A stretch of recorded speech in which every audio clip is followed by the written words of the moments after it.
Hi students, good morning to all. இன்னைக்கு நம்ம கிளாஸ்ல என்ன பார்க்க போறோம் அப்படினு பாத்தீங்கன்னா unit 5 social responsibility of business and business ethics. அதாவது பிசினஸோட social responsibilities என்ன, பிசினஸோட ethics என்னன்னு பார்க்க போறோம். social responsibilityனா நல்லாவே நமக்கு தெரியும், சமூக பொறுப்புணர்வுகள். அதாவது பிசினஸ்க்கு என்னென்ன சமூக பொறுப்புணர்வுகள் இருக்குன்னு பார்க்க போறோம். இந்த லெசனோட டைட்டிலே பாத்தீங்கன்னா social responsibility of business. அதாவது தொழிலின் சமூக பொறுப்புணர்வுகள் பத்தி பார்க்க போறோம். business ethicsனா அதோட நன்னெறிகள் என்னன்னு பார்க்க போறோம். சரியா? இந்த லெசனுக்கு போகிறதுக்கு முன்னாடியே அதாவது கஸ்டமர்ஸ் பற்றி மகாத்மா காந்தி என்ன சொல்லியிருக்காருன்னு பார்க்கலாம். A customer is the most important visitor on our premises. He is not a depend on us. அதாவது நம் வியாபார நிலையத்திற்கு பார்த்தீங்கன்னா வரும் வாடிக்கையாளர்கள் நமக்கு ஒரு முக்கிய விருந்தாளி அப்படின்னு சொல்லியிருக்காரு. He is not a depend on us. நம்மளை அவங்க டிபெண்ட் பண்ணி இல்லை, நம்ம தான் அவங்கள டிபெண்ட் பண்ணியிருக்கோம் அப்படின்னு சொல்லியிருக்காரு. We are dependent on him. He is not on a entrepreneurship and work. He is the purpose of it. அதாவது நமக்கு என்ன சொல்லியிருக்காங்க அப்படின்னா அவர் வந்து அவங்கள வந்து அதாவது கஸ்டமர்ஸ் வந்து வாடிக்கையாளர் வந்து நம்மளை சார்ந்திருக்கல, நம்ம தான் அவரை சார்ந்திருக்கோம் அப்படின்னு சொல்லியிருக்காரு. அது போக நம்முடைய வியாபாரத்திற்கு அவர் ஒரு வெளியால் கிடையாது, நமக்குள்ள இருக்கிற ஒரு பகுதி, நம்ம வியாபாரத்துக்கு அவர் தான் ஒரு பகுதி அப்படின்னு சொல்லியிருக்காங்க. அது போக என்ன சொல் he is not an outsider on our business. அவர் வெளியால் கிடையாது, நம்மள ஒரு பகுதி அப்படின்னு சொல்லியிருக்காரு. அது போக but he is a part of it. அது அவங்க நமக்குள்ள ஒரு பகுதி அப்படின்னு சொல்லியிருக்காரு. சரியா? we are not doing him a favor by serving him. அதாவது என்ன சொல்ல, அவருக்கு நாம தான் நம்ம சேவை செய்யறதுக்கு அவங்க வந்து நமக்கு ஒரு ஆப்பர்ச்சுனிட்டி கொடுத்துருக்காங்க அப்படின்னு சொல்லியிருக்காரு. சரியா? we are not doing him a favor by serving him. he is doing a favor by giving us an opportunity to do so அப்படின்னு சொல்லியிருக்காரு. அப்படின்னு என்ன அர்த்தம் அப்படின்னு பார்த்தீங்கன்னா அவர் வந்து நம்ம வந்து அவருக்கு சேவை செய்யலை, அவங்க தான் வந்து ஒரு ஆப்பர்ச்சுனிட்டி நமக்கு கொடுத்துருக்காங்க, வாய்ப்பை கொடுத்துருக்காங்க, அதை பயன்படுத்திக்கிட்டு தான் நம்ம அவங்களுக்கு சேவை செய்கிறோம் அப்படின்னு யார் சொல்லியிருக்காரு? மகாத்மா காந்தி கஸ்டமர்ஸ் பற்றி சொல்லியிருக்காங்க. சரியாடா?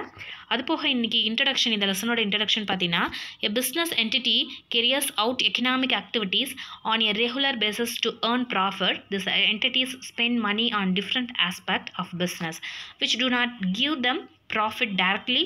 For example, businessmen take a responsibility of maintaining, developing gardens and park on streets and squares in cities. Some businessmen engaged themselves in research for improving the quality of products. Some provide housing, transport, education and healthcare to their employees and their families. In some places a businessman provide free medical facilities to poor patient. Sometimes they are also sponsor games and sports and national as well as international level. Okay, what here given means, இது படிக்கும்போதே எனக்கு புரிஞ்சிருக்கும்னு நினைக்கிறேன். அதாவது தொழிலோட அமைப்புகள், அதாவது ஒரு தொழில் அமைப்புகள் அப்படின்னாலே லாபம், அதாவது ப்ராஃபிட் கெயின் பண்ணுறது மட்டுமே ஒரு முக்கிய நோக்கமாக இருந்து செயல்படுவாங்க. ஆனாலும் அத்தகைய ஆர்கனைசேஷன், அதாவது அந்த மாதிரி இருக்க அமைப்புகள் வந்து பல்வேறு, அதாவது சோஷியல் ரெஸ்பான்சிபிலிட்டி இருக்குது. சோஷியலில் வந்து சமூக மேம்பாட்டுக்காக சில நடவடிக்கைகளும் செலவினம் செய்வாங்க அப்படின்னு சொல்லியிருக்காங்க. அதாவது சமூக மேம்பாட்டுக்காகவும் செலவினம் செய்வாங்க அப்படின்னு சொல்லியிருக்காங்க. எடுத்துக்காட்டு பார்த்தீங்கன்னா இப்போது இண்டஸ்ட்ரியாக இருக்கட்டும், பிஸ்னஸ்மேன் டேக்ஸ் எ ரெஸ்பான்சிபிலிட்டி, இந்த பொறுப்புகள் எல்லாம் எடுத்தது மெயின்டைனிங் என்ன பண்ணுறாங்க அப்படின்னு பார்த்தீங்கன்னா டெவலப்பிங் எ கார்டன்ஸ், அதாவது ரோட் சைடில் இருக்கக்கூடிய gardens, park, streets, square cities. Some businessman engaged themselves, அவங்களே வந்து அவங்க இந்த முன்னாடி, அதாவது இந்த மாதிரி பூங்காக்கள் அமைக்கிறது, பராமரிக்கிறது. சில தொழில் உரிமையாளர்கள் பார்த்திங்கன்னா தங்களோட தொழில் சார்ந்த பொருட்களில் வந்து தரத்தை மேம்படுத்துறதுக்காக ஆராய்ச்சி மேற்கொள்வாங்களாம். சரியா? மேலும் என்ன சொல்கிறாங்கன்னா பல உரிமையாளர்கள் தங்களோட அமைப்பு பணியாளர்களுக்கு, அங்கே வேலை செய்கிற ஒரு ஃபேக்ட்ரி வச்சுருக்காங்கன்னா ஒரு நிறுவனம், அவங்களுக்காக என்னது ஹாஸ்பிட்டல், ஃபார் எக்ஸாம்பிள் நான் சொல்கிறேன் பாருங்கள். இப்போ ஃபார் எக்ஸாம்பிள் இன்னும் சக்தி மசாலா, அந்த கம்பெனி என்ன பண்ணும் அப்படின்னு பார்த்தீங்கன்னா அங்கே வேலை செய்யக்கூடிய ஃபேக்ட்ரியில் வேலை செய்யக்கூடிய எம்ப்ளாயீஸ்க்கு பார்த்தீங்கன்னா ஏதாவது ஒரு நோய் நொடி அப்படின்னா அவங்களே ஒரு ஹாஸ்பிட்டல் கட்டி வச்சுருக்காங்க.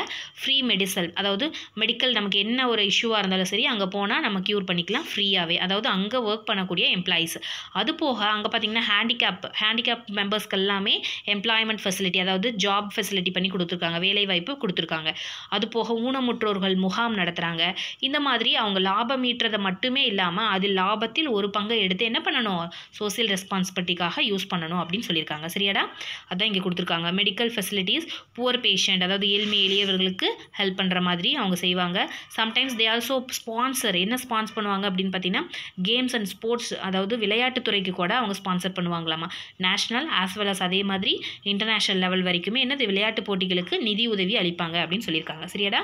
அது போக அடுத்தது கான்செப்ட் ஆஃப் சோசியல் ரெஸ்பான்சிபிலிட்டி, சமூக பொறுப்புணர்வோட கருத்து என்ன அப்படின்னு பார்க்கலாம். The term social responsibility is defined in various way. Every business man earn prosperity from business and should give back benefit of this prosperity to society. This is voluntary. This benefit is the moral responsibility of business. As this benefit is supposed to be passed on to society, it can be said to be social responsibility of business. That means ஒரு சமூக பொறுப்புணர்வு குறித்து பல்வேறு கருத்துக்கள் வருது அப்படின்னு சொல்கிறாங்க. ஒவ்வொரு தொழில் உரிமையாளர்களும் தங்களோட தொழில் மூலமாக ஒரு லாபத்தில் ஒரு பகுதியை எடுத்து சமுதாய மேம்பாட்டு பணிக்காக ஒரு செலவு செய்யணும் அப்படிங்கிறாங்க. அந்த மாதிரி தான் செலவு செஞ்சிட்ருக்காங்களாம்.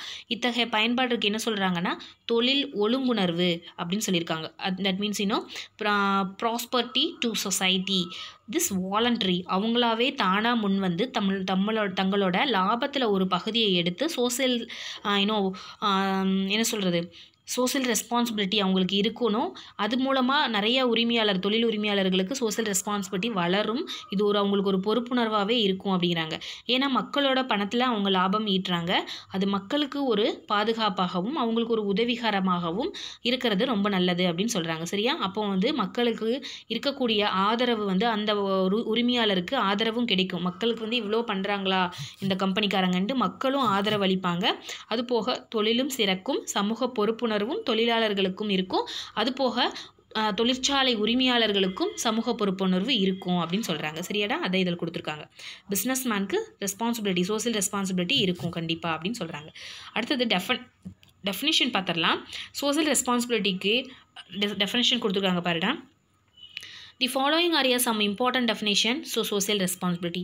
Social responsibility refers to the obligation to pressure those policies to make those decisions or to follow those lines of action which are desirable in terms of objectives and values of our society.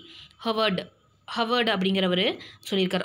ஹவர்டு அப்படிங்கிறவர் என்ன சொல்லியிருக்காருன்னு அப்படின்னு பார்த்தீங்கன்னா, அதாவது சமுதாய பொதுநலன் மேம்பாடும் கருதி அவங்களோட உரிய நபர், அதாவது யார் ஃபேக்ட்ரி நடத்துகிறாங்களோ அவங்க சமுதாயத்து மேலே ஒரு நம்பிக்கை வச்சு அதன் அடிப்படையில் என்ன அவங்களுக்கு தேவையோ அந்த மாதிரி ஒரு ஹெல்ப்ஃபுல் பண்ணுறது தான் சோசியல் ரெஸ்பான்சிபிலிட்டி அப்படின்னு சொல்லியிருக்காங்க. அதாவது மக்களுக்கு பயனுள்ளவாறும் மக்களுக்கு ஏதாவது ஒரு நல்லது செய்கிற மாதிரியும் பயன்படுத்தக்கூடிய ஒரு விஷயம்தான் சோசியல் ரெஸ்பான்சிபிலிட்டி அப்படின்னு சொல்லியிருக்காங்க. சரியா?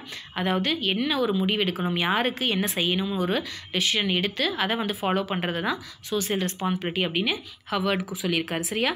அதுக்கப்புறம் social responsibility requires managers to consider whether their action is likely to promote the public good to advance the basic beliefs of our society. அதாவது சோசியல் அதாவது பீட்டர் ட்ரக்கர் அப்படின்னு சமுதாய பொதுநலன் மேம்பாடு கருதி செயல்படத்தக்க அப்படின்னு சொல்லியிருக்காங்க. அப்படின்னா சமுதாய மேம்பாட்டுக்காக ஒரு நலன் கருதி அடிப்படை தேவை, அதாவது மேலாண்மையாக இருக்கட்டும், சமுதாய ஒற்றுமையாக இருக்கட்டும், உறுதித்தன்மையாக இருக்கட்டும், நிலைத்தன்மையாக இருக்கட்டும், இந்த மாதிரி எல்லா வகையிலையுமே பங்களிப்பை ஏற்படுத்துறது தான் என்னதுன்னா சோசியல் ரெஸ்பான்சிபிலிட்டி அப்படின்னு சொல்கிறாங்க. சரியாடா?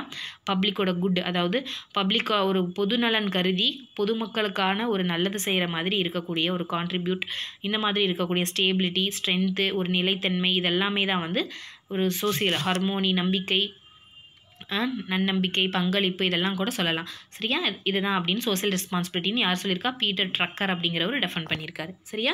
அதுக்கப்புறம் நீட்ஸ் ஃபார் சோசியல் ரெஸ்பான்சிபிலிட்டி, சமூக பொறுப்புணர்வுக்கான தேவைகள் என்ன அப்படின்னு கொடுத்துருக்காங்க. சரியா? Business is expected to be response to society due to the following reasons. அதாவது என்னென்ன ரீசன் இருக்குது அப்படின்னு பார்த்தீங்கன்னா, அதோட தேவைகள் என்னென்ன அப்படின்னு பார்த்தீங்கன்னா, பொறுப்புணர்வுக்கான தேவைகள் அப்படின்னா என்ன அர்த்தம் அப்படின்னா, பொறுப்புணர்வு அவங்களுக்கு இருக்கணும்னா அவங்களுக்கு என்னென்னலாம் தேவை அப்படின்னா செல்ஃப் இன்ட்ரெஸ்ட். முதல்ல ஒரு ஃபேக்ட்ரி ஓனராக இருந்தால் அவனுக்கு என்ன வேணும்? செல்ஃப் இன்ட்ரெஸ்ட் இருந்தால் மட்டும்தான் அவன் வாலண்டரியாக சோசியல் ரெஸ்பான்சிபிலிட்டி பண்ண முடியும். கம்பல் பண்ணி பண்ணுறக்கூடியது ஒரு சோசியல் ரெஸ்பான்சிபிலிட்டி கிடையாது. ஓகேவா? அவனுக்கு முக்கியமாக என்ன தேவை அப்படின்னா செல்ஃப் இன்ட்ரெஸ்ட், சுய ஆர்வம் கண்டிப்பாக வேணும் அப்படிங்கிறாங்க. சரியாடா? A business unit can sustain in the market for a longer period only by assuming some social obligations. Normally, businessmen recognize that they can succeed better the fulfilling the demands and aspiration of the society. People who have had a higher standard of living and have been exposed to an environment conducive to. அதாவது தொழில் அமைப்புகள் பார்த்தீங்கன்னா சந்தையில் நிலைத்து நிற்கணும் இல்லையா, அதுக்காக அந்த மாதிரி செயல்படணும்னா சமுதாய எதிர்பார்ப்புகளை கண்டிப்பாக இவங்க நிறைவேற்றணும் அப்படின்னு சொல்கிறாங்க. அதனால் அவங்க கண்டிப்பாக முன்னாடி வரணும். அந்த மாதிரி இருந்தால் இப்போ சக்தி மசாலா அப்படிங்கும்போது நிறைய ஃபண்ட் வரும், நிறைய ட்ரஸ்ட்டுக்கெல்லாம் அவங்க வந்து ஃபண்ட் கொடுக்குறாங்க. அப்போ அவங்க நேம் வந்து என்ன ஆகும் அப்படின்னு பார்த்தீங்கன்னா கொஞ்சம் ஹைஃபையாக போகும் இல்லையா. அந்த மாதிரி அப்போ தான் அவங்க ஸ்டேபிலிட்டியாக இருக்கவும் முடியும். சும்மா ஒரு குட் ப்ராடக்ட் மட்டும் கொடுத்தா பத்தாது, நிறையா ஏர்ன் பண்ணுறாங்க அப்படின்னா ஒரு பெரிய லெவலில் பண்ணுறாங்க, ஒரு என்ன சொல்கிறது கோடிக்கணக்கான அமௌண்ட் வந்து கெயின் பண்ணுறாங்கன்னா கண்டிப்பாக இந்த மாதிரி ஒரு லாபத்தில் ஒரு பங்கு அவங்க இந்த மாதிரி பண்ணுறது ரொம்ப நல்லது அப்படின்னு சொல்லியிருக்காங்க. சரியா, அப்போது மக்களோட எதிர்பார்ப்புகளை கண்டிப்பாக நிறைவு செய்வதன் மூலம் தொழிலாளர்களோட தொழில் வந்து உரிமையாளராக அவங்க அங்கீகரிக்கப்படுறாங்க அப்படின்னு சொல்லியிருக்காங்க. அதுக்கப்புறம் மக்களோட உயர்தர வாழ்க்கை, அதாவது ஆரோக்கியமான வளர்ச்சிக்கு அப்படின்னு வளர்ச்சி அப்படிங்கிறதுக்கு ஒரு ஏற்ற மாதிரி ஒரு சூழலை அவங்க உருவாக்கி தரலாம். அதர்வைஸ் அப்போ என்ன பண்ணலாம் அப்படின்னு பார்த்தீங்கன்னா எம்ப்ளாய்மெண்ட் ஃபெசிலிட்டி பண்ணி கொடுக்கலாம். ஏழ்மையாக இருக்கிறவங்களுக்கு, அறியாமையாக இருக்கிறவங்களுக்கு, இவங்களுக்கெல்லாம் பார்த்திங்கன்னா சமுதாயத்தில் புறக்கணிக்கப்பட்டவங்களாக இருக்கட்டும், இவங்களுக்கெல்லாம் ஒரு முக்கியத்துவம் கொடுத்து உதாரணமாக அவங்களுக்கெல்லாம் ரொம்ப புவர் பீப்புளுக்கு அதிகமாக ஊதியம் கொடுக்கலாம் இல்லையா, அதிக சேலரி கொடுக்கலாம். அதான் இதில் கொடுத்துருக்காங்க. இங்கே பார்த்தீங்கன்னா people who have had a higher standard of living and have been exposed to an environment conducive, சுற்றுச்சூழலை பாதுகாக்கிற மாதிரி ஒரு சூழலை ஏற்படுத்தி தரலாம். ஹெல்த்தி க்ரோத், அவங்களோட வளர்ச்சி, அவங்க உடம்பு நல்லா அதாவது ஹெல்த்தியாக இருக்கிற மாதிரி ஏதாவது பண்ணி கொடுக்கலாம். மேக் பெட்டர் எம்ப்ளாயீஸ், அதாவது மேக் பெட்டர் என்ன அர்த்தம், முடிஞ்ச வரைக்கும் நம்ம ஒரு இல்லாதப்பட்டவங்களுக்கு வேலைவாய்ப்பை கொடுக்கலாம் அப்படின்னு சொல்லியிருக்காங்க. அதுக்கப்புறம் ஹூ ஆர் புவர், யார் ஏழையாக இருக்காங்க, இக்னோரண்ட் அதாவது புறக்கணிக்கப்பட்ட அவர்கள் இருப்பாங்க இல்லையா, கொஞ்சம் ரொம்பவுமே இல்லாதவங்க, அந்த மாதிரி விடோஸ் இந்த மாதிரி நிறைய இருப்பாங்க இல்லையா, கணவனால் கைவிடப்பட்ட பெண், அனாதைகள், இந்த மாதிரி pressed for example provision of higher wages, அவங்களுக்கெல்லாம் வேலைவாய்ப்பு அழித்து கொடுத்து அவங்களுக்கு என்ன கொடுக்கலாம், ஹையர் வேஜஸ், அதிக கூலி கொடுக்கலாம் இல்லையா, அவங்களுக்கு ஒரு ஹெல்ப்ஃபுல்லாக இருக்கும். And good working condition motivates, அதாவது அவங்க என்ன சொல்கிறாங்கன்னு பார்த்தீங்கன்னா அவங்களுக்கெல்லாம் உதாரணமாக ஊதியம் வழங்கலாம், அவங்களுக்கான பணி சூழல்களை ஏற்படுத்தி தரலாம், தொழிலாளர்களை வந்து ஒரு மோட்டிவ் பண்ணி அவங்களுக்கு வந்து உற்பத்தியை அதிகரிக்கவும் செய்யலாம், அதுக்கான அவங்களுக்கு சேலரியும் கொடுக்கலாம். அதுபோல் பணியாளர்களோட சுழற்சி முறை, அவங்களோட வருகை பதிவு பார்த்திங்கன்னா என்ன சொல்கிறது ஒர்க் ஹார்ட் அண்ட் ப்ரொடியூஸ் மோர், அதனால் நிறைய வேலை செய்யுங்க, அவங்களுக்கு நிறைய ப்ரொடக்ஷன் அவங்களுக்கு மோட்டிவ் பண்ணிகிட்டே இருந்தால் நமக்கு ப்ரொடக்ஷன் அதிகமாகும். Labour turnover and absenteeism are reduced, இந்த மாதிரி மோட்டிவேஷன் பண்ணால் அவங்களோட வருகை பதிவும் அதிகமாகும். நமக்கு நல்லா வந்து அவங்க மோட்டிவ் பண்ணுறாங்க, நமக்கு நல்லா வந்து சேலரி அதிகமாக தராங்க, நமக்கு வந்து அவங்களுக்கு ஒரு ரெஸ்ட்டு, அவங்களுக்கு ஒரு டீ டைமுக்கு டீ, காஃபி, ஸ்நாக்ஸ் ஐட்டம்ஸ் இதெல்லாம் அப்பப்போ கொடுத்து அவங்களுக்கு ஒரு என்தோசிசம் பண்ணிகிட்டே இருந்தால் அவங்க கண்டிப்பாக நல்லா வேலை செய்வாங்க. அவங்களுக்கு வந்து ஒரு மோட்டிவாகவும் இருக்கும், நமக்கு வந்து டேர்ன் ஓவர் அதிகமாகவும் இருக்கும் இல்லையா. நம்ம தொழிலாளர்களுக்கு அது நல்லா இருந்தால் தான் முதலாளிகள் நல்லா இருக்க முடியும் அப்படின்னு சொல்லியிருக்காங்க.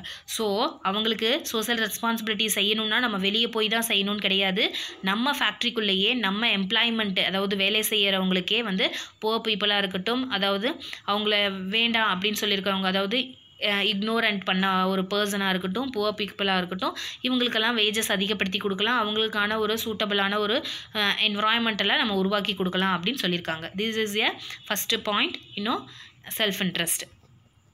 நெக்ஸ்ட்டு கிரியேஷன் ஆஃப் சொசைட்டி, அதாவது சமுதாய உருவாக்கம் அப்படின்னு சொல்லியிருக்காங்க. தட் மீன்ஸ் என்ன சொல்லியிருக்காங்கன்னா business is a creation of society and uses the resources of society. Therefore, it should fulfill to obligation to society. Businessman should respond to the demands of society and should utilize the social resource for the benefit of the people at large. In the long run, and successful business can be built on the foundation of a happy community and a satisfied workforce. அதாவது நாட்டோட வளங்கள் முழுமையாக பயன்படுத்துகிற மூலமாக தொழில் நிறுவனங்கள் ஒரு நல்ல சமுதாயத்தை உருவாக்கலாம். அதாவது நம்ம நாட்டுக்குள்ளே இருக்கக்கூடிய வளங்களை நம்ம பயன்படுத்தியே நம்மளோட தொழிலை நம்ம நல்லபடியாக உருவாக்கிக்கலாம் அப்படின்னு சொல்லியிருக்காங்க. நல்ல சமுதாயம் உருவாகும் அப்படின்னு சொல்லியிருக்காங்க. சரியா, அதனால் தொழில் நிறுவனங்கள் மக்களோட எதிர்பார்ப்புகளை கண்டிப்பாக நிறைவேற்ற வேணும் அப்படின்னு சொல்லியிருக்காங்க. அப்போது தொழில் செய்பவர்கள் சமுதாய தேவைகளை கண்டிப்பாக பூர்த்தி செய்வது மட்டுமல்லாமல் மக்களோட நலன்களையும் கருதி அவங்க நாட்டோட வளங்களை பயன்படுத்தணும் அப்படின்னு சொல்கிறாங்க. சரியா, அப்போ தான் வெற்றிகரமான ஒரு தொழில் நிறுவனமாக நம்ம மகிழ்ச்சிகரமான ஒரு அடித்தளத்தையும் ஏற்படுத்த முடியும்னு சொல்லியிருக்காங்க. சரியாடா, ஓகே. நெக்ஸ்ட் பார்த்தீங்கன்னா சோசியல் பவர், சமூக அதிகாரம் அப்படின்னு சொல்லியிருக்காங்க. Business man have a considerable social power. The decision and action affect the lives and fortune of the society. the collectively determine for the nation such important matters as level of employment, rate of economic progress, the distributions of income among variation group. அதாவது சமூக அதிகாரம்னா தொழில் செய்பவர்களிடம் கணிசமான அளவு சமுதாயத்தில் அதிகாரம் இருக்குது அப்படின்னு சொல்கிறாங்க. அதாவது தொழில் செய்கிறவங்க, ஒரு ஃபேக்ட்ரி நடத்துகிறவங்களுக்கு ஒரு நாட்டில் ஒரு குறிப்பிட்ட ஒரு அதிகாரம் இருக்குது அப்படின்னு சொல்கிறாங்க. அவங்க மேற்கொள்ளக்கூடிய நடவடிக்கைகள், அதாவது அவங்க மேற்கொள்ளக்கூடிய நடவடிக்கைகள் பார்த்திங்கன்னா மக்களோட எதிர்கால வாழ்க்கை தரத்தை தீர்மானிக்கக்கூடிய ஒரு விஷயமா இருக்குது அப்படின்னு சொல்லியிருக்காங்க. ஏன்னா தொழிலாளர்கள் செய்யக்கூடிய தரமான பொருட்கள் கொடுத்தாதான் மக்களோட வாழ்வாதாரமும் சூப்பராக இருக்கும் இல்லையா? அப்போது நாட்டின் மேம்பாடு கருதி அவங்க என்னென்னலாம் பண்ணணும் அப்படின்னா, வேலைவாய்ப்பு, பொருளாதார எக்கனாமிக்கை வந்து முன்னேற்ற அளவுக்கு அவங்க அனைத்து தரப்பினருக்கும் ஒரு வருமானத்தை பகிர்ந்தளிக்கக்கூடிய ஒரு தீர்மானங்களையும் உயர் பொறுப்பில் வந்து தொழில் நிறுவனங்களுக்கு உண்டு அப்படின்னு சொல்கிறாங்க. அதாவது ஹை ரெஸ்பான்சிபிலிட்டி அவங்களுக்கு இருக்குது அப்படின்னு சொல்லியிருக்காங்க. Rate of economic progress and distribution income அதாவது சொல்லியிருக்காங்க. இங்கே business man should assume social application commensurate with their social power. The government control and regulations intervene the social powers of a business in the absence of business taking. அதாவது தொழில் செய்பவர்கள் தங்களோட சமூக அதிகாரத்தினால அவங்க என்ன பண்ணுறாங்க அப்படின்னு பார்த்தீங்கன்னா அவங்களோட பொறுப்புகளை உணர வேண்டிய அவசியம் இருக்குது அப்படின்னு சொல்லியிருக்காங்க. சமுதாய பொறுப்போடு அவங்க செயல்படுறதுனால அரசு தலையிட்டு ஒழுங்குபடுத்தி கொண்டு கட்டுப்படுத்த வேண்டும் அப்படிங்கிற ஒரு சொல்லக்கூடிய ஒரு சுச்சுவேஷனும் அவங்களுக்கு இருக்காது. கண்டிப்பாக நல்ல ஒரு தரமான ஒரு நிறுவனமாக நடக்கிறதுக்கு அவங்களுக்கு ஒரு வாய்ப்பு அப்படின்னு சொல்லியிருக்காங்க. அதுபோக ஒரு நல்ல சிந்தனை அடிப்படையில் சமூக எதிர்பார்ப்புகளை மனதில் கொண்டு அந்த ஃபேக்ட்ரிக்காரவங்க, அந்த உரிமையாளர்கள், தொழிலாளர்கள் கிடையாது, அந்த உற்பத்தியாளர்கள், உரிமையாளர்கள், தொழில் செய்யக்கூடிய நிறுவன உரிமையாளர்கள் நடந்துக்கணும் அப்படின்னு சொல்லியிருக்காங்க. சரியா? அதுக்கப்புறம் இமேஜ் இன் த சொசைட்டி, சமுதாயத்தோட உருவகம் அப்படின்னு சொல்லியிருக்காங்க. அப்படின்னு என்னென்னா, a business can improve its image in public by assuming social application. சமூக எதிர்பார்ப்புகளை தொழில் நிறுவனங்கள் என்ன பண்ணுது, நிறைவேற்ற முடியும் அப்படிங்கிற ஒரு எண்ணம் மக்கள் மனதிலையும் இருக்குது, ஏற்படுத்தவும் முடியும். ஏன்னா இப்போ for example Sakthi Masala company அப்படின்னா அப்போ மக்கள் வந்து இந்த தொழில் நிறுவனங்கள் ஃபண்ட் கொடுக்கலாம், ட்ரஸ்ட் நடத்தலாம், இந்த மாதிரிலாம் எல்லாமே நல்லதும் பண்ணுவாங்க. அந்த மாதிரி ஊனமுற்றோர்கள் அதாவது ஊனமுற்றோர்களோட ஆஃபனேஜ் மாதிரி, அது என்ன சொல்கிறது, ஊனமுற்றோர்கள் காப்பகம் மாதிரியெல்லாம் நடத்துகிறாங்க. அப்போது அங்கே வந்து ஃப்ரீயாகவோ அல்லது லீஸ்ட் ப்ரைஸ், அதாவது குறைவான அமௌண்ட் கட்டியோ நம்ம குழந்தைகள் ஊனமாக இருந்தால் அங்கே வந்து ப்ராக்டிஸ் பண்ணுறதுக்கெல்லாம் அங்கே முகாம்கள் நடத்துகிறாங்க. அதர்வைஸ் அவங்க ஆசிரமும் வச்சுருக்காங்க. அந்த மாதிரியெல்லாம் இருக்கும். கண்டிப்பாக அந்த தொழிலாளர்கள், அதாவது முதலாளிகள் இப்படிலாம் இருப்பாங்க அப்படின்னு மக்கள் மனசில் ஒரு எண்ணம் வந்து ஏற்படுத்த வேண்டும் அப்படின்னு சொல்கிறாங்க. அதுபோக ஒரு வெற்றிகரமான ஒரு தொழில் மூலமாக தொழிலாளர் மத்தியில் நல்ல உறவு முறை ஏற்படும் அப்படின்னு சொல்லியிருக்காங்க. அதுபோக நுகர்வோர்கள், கன்சியூமர் மற்றும் பொருள் பகர்வார்கள், அதாவது அது என்ன சொல்கிறதுனா application improve the confidence and faith of people business enterprises. அதாவது பொருட்களை பகிரக்கூடிய ஒரு உரிமையாளரும் அவங்க வந்து உரிமையாளர் வந்து உரிமையாளர்கள் மக்களுக்கு உதவி புரிய முடியும் அப்படின்ட்டு மக்களுக்கு ஒரு ஹோப் வரும், அவங்களுக்கும் நம்மளால் செய்ய முடியுங்கிற ஒரு தைரியமும் வரும் அப்படின்னு சொல்லியிருக்காங்க. ஒரு தொழில் நிறுவனம் சமூக கடமைகளை மக்கள் மனசில் ஏற்படுத்தணும். அதுபோக மக்கள் மனசில் நம்ம வந்து செய்வோம் அப்படிங்கிற மாதிரி ஒரு நம்பிக்கையை ஏற்படுத்தணும் அப்படின்னு சொல்லியிருக்காங்க. ஓகே, அதுதான் இது. அதுக்கப்புறம் பப்ளிக் அவேர்னஸ், பொதுமக்கள் மத்தியில் ஒரு விழிப்புணர்வு. சரியா? Nowadays consumers and workers are well informed about their rights. Consumers accept better quality product at reasonable price. Similarly, workers desire fair wages and other benefits. They are exercise pressures on employers through trade unions. There will be a industrial unrest and conflict in society if business does not fulfill its obligation. அதாவது தற்போது தொழிலாளர்கள் மத்தியில், அதாவது நுகர்வோர்கள் தங்களோட உரிமைகளை rights பற்றி நல்லாவே தெரிஞ்சிருக்காங்க. Nowadays consumers and workers well informed, நல்லாவே தெரிஞ்சிருக்காங்க. எதை பற்றி அப்படின்னா அவங்களுக்கு இருக்கக்கூடிய உரிமைகளையும் அதிகாரம், அதாவது உரிமைகள் பற்றி நல்லாவே தெரிஞ்சிருக்காங்க. Consumer expect better quality product, அதாவது நுகர்வோர்கள் தரமான பொருட்களுக்கு சரியான விலை கொடுத்து வாங்கணும் அப்படின்னு நினைக்கிறாங்க. அந்த உரிமையும் அவங்களுக்கு இருக்குது இல்லையா? தொழிலாளர்கள் பார்த்திங்கன்னா உழைப்பிற்கேற்ற ஊதியம் பெறவும் விரும்புவாங்க. நிறையா ஹெவி ஒர்க் பண்ணுறாங்க, ஆனால் சேலரி லீஸ்ட்டாக இருந்துச்சுன்னா அவங்களால எப்படி வேலை செய்ய முடியும் இல்லையா? அப்போ அந்த உரிமையும் அவங்களுக்கு இருக்குது. இவ்வளோ கேட்டு வாங்கலாம், ரொம்ப வந்து ஹார்ட் ஒர்க், அதனால் எனக்கு இந்த அளவுக்கு சேலரி கொடுங்கன்னு அவங்களுக்கு கேட்குறக்கும் ரைட்ஸ் இருக்குது இல்லையா? அப்போ தொழிலாளர்கள் பார்த்திங்கன்னா தொழில் சங்கங்கள் மூலமாக ஓகேவா? அதான் இங்கே சொல்லியிருக்காங்க. சங்கங்கள் மூலமாக யூனியன்ஸ் மீனினும் தொழிற்சங்கம் சொல்லுவோம் இல்லையா, அந்த மாதிரி எம்ப்ளாயி யூனியன் எம்ப்ளாய்மெண்ட் அப்படின்னு சொல்லுவோம் இல்லையா, அந்த மாதிரி யூனியன் வச்சு சங்கங்கள் மூலமாக அவங்களோட எதிர்பார்ப்புகளை அதாவது கோரிக்கையாக வச்சு அவங்க எளிமையான எதிர்பார்ப்புகளாக இருந்தால் கண்டிப்பாக நிறைவேற்ற சூழல் வந்து தொழிலாளர்களுக்கு தொழிற்கூடங்களில் அமைதியற்ற சூழலை உருவாக்குகிறார்கள். அதாவது ஒரு என்ன சொல்கிறது, ரொம்பவுமே என்ன சொல்கிறதுன்னா, அவங்க எதிர்பார்ப்புகள் வந்து நிறைவேற்றக்கூடியதாக இருந்தால் கண்டிப்பாக நிறைவேற்றிடுவாங்க. இல்லைன்னா அவங்க வந்து அமைதி இல்லாத சூழலாக உருவாகலாம் அப்படின்னு சொல்லியிருக்காங்க. அந்த மாதிரி நுகர்வோர்களும் தரமற்ற பொருட்களை வந்து வெளிவிட்டாங்கன்னா நுகர்வோர்கள் என்ன பண்ணுவாங்க, நீதிமன்றம் வரைக்கும் போய் நம்ம கேஸ் போடுறதுக்கும் நமக்கு ரைட்ஸ் இருக்குது அப்படின்னு நமக்கு தெரிஞ்சிருக்கும். அதாவது தொழிற்சாலை நிறுவனங்களுக்கும் தெரியும் இது அப்படின்னு சொல்லியிருக்காங்க. அதுக்கப்புறம் ஃப்ரீ என்டர்பிரைசஸ், தடையற்ற நிறுவனம் அப்படின்னு சொல்லியிருக்காங்க. தடையற்ற நிறுவனம் எ business enterprises which aspect and discharge social application enjoys greater freedom. அதாவது தொழில் நிறுவனங்கள் சமூக உரிமைகளை வந்து மறுத்து அதிக பயன் அடைந்து வருகிறார்கள் அப்படின்னு சொல்கிறாங்க. அதாவது தொழில் நிறுவனங்கள் வந்து என்ன சொல்ல வராங்க அப்படின்னு பார்த்தீங்கன்னா, இப்போ பார்த்தீங்கன்னா இன்னும் ஃப்ரீ என்டர்பிரைசஸ் அப்படின்னு என்ன அர்த்தம் அப்படின்னு பார்த்தீங்கன்னா, தொழில் நிறுவனங்களுக்கு பார்த்தீங்கன்னா சில வந்து கட்டுப்பாடுகள் இருக்குது. ஏன்னா இதில் வந்து என்ன சொல்லியிருக்காங்க, நீங்கள் கொடுத்துருக்காங்க பாரு, from indulging in a adulteration, black marketing, கள்ள சந்தை இந்த மாதிரிலாம் பண்ணுறோம் இல்லையா, கலப்படம், கள்ளச்சந்தை இந்த மாதிரி பண்ணக்கூடாதுன்ட்டு கவர்மெண்ட்டில் ரூல்ஸ் இருக்குது. ஆனாலும் இதையும் மீறி சில நிறுவனங்கள் பண்ணிட்டு தான் இருக்குது. அந்த ஃப்ரீடம் வந்து அவங்களுக்கு இருக்குது இனியும் அப்படின்னு சொல்கிறாங்க. சரியா? அந்த மாதிரிலாம் இருக்கக்கூடாது. அதை வந்து என்ன பண்ணுவோம், அவங்க தடை பண்ணி அவங்க முற்றுகையிட வேணும் அப்படின்னு சொல்லியிருக்காங்க. அந்த உரிமை யாருக்கு இருக்குது அப்படின்னா கவர்மெண்ட்டுக்கு இருக்குது. அது போக மக்களுக்கும் இருக்குது அப்படின்னு சொல்லியிருக்காங்க. அதுக்கப்புறம் லா அண்ட் ஆர்டர், சட்டம் மற்றும் ஒழுங்கு. அது எப்படி இருக்குன்னா, any business unit can survive and grow only when there is law and order in society. நாட்டில் சட்ட ஒழுங்குமுறை எப்படி இருக்குது அப்படின்னு பார்த்தீங்கன்னா, சட்ட ஒழுங்குமுறைக்கு உட்பட்டு தான் தொழிலோட அமைப்புகள்லாம் தொடர்ந்து வெற்றிகரமாக நடந்துகிட்ருக்கு அப்படின்னு சொல்கிறாங்க. அது போக இந்த தொழில் அமைப்புகள் பார்த்திங்கன்னா நீண்ட காலமாக நாட்டில் இருக்கக்கூடிய பின்தங்கிய மக்களை வந்து சுரண்டிட்டு வருது அப்படின்னு சொல்கிறாங்க. அதுக்கப்புறம் சில நேரங்களில் பார்த்திங்கன்னா சட்ட ஒழுங்கினை வந்து தங்கள் கையில் எடுத்துக்குது அப்படின்னு சொல்கிறாங்க. அது போக அவங்களோட தொழில் வளர்ச்சி வந்து அதனால பாதிக்கும் அப்படின்னு சொல்கிறாங்க. அது போக சட்டத்திட்டங்களுக்கு உட்பட்டு தங்களோட செயல்பாடுகளை உள்ளடக்கி கொள்ள வேண்டும் அப்படின்னு சொல்லியிருக்காங்க. சட்டத்திட்டத்துக்கு அடிப்படையில் கீழே தான் கொண்டு வரணும்.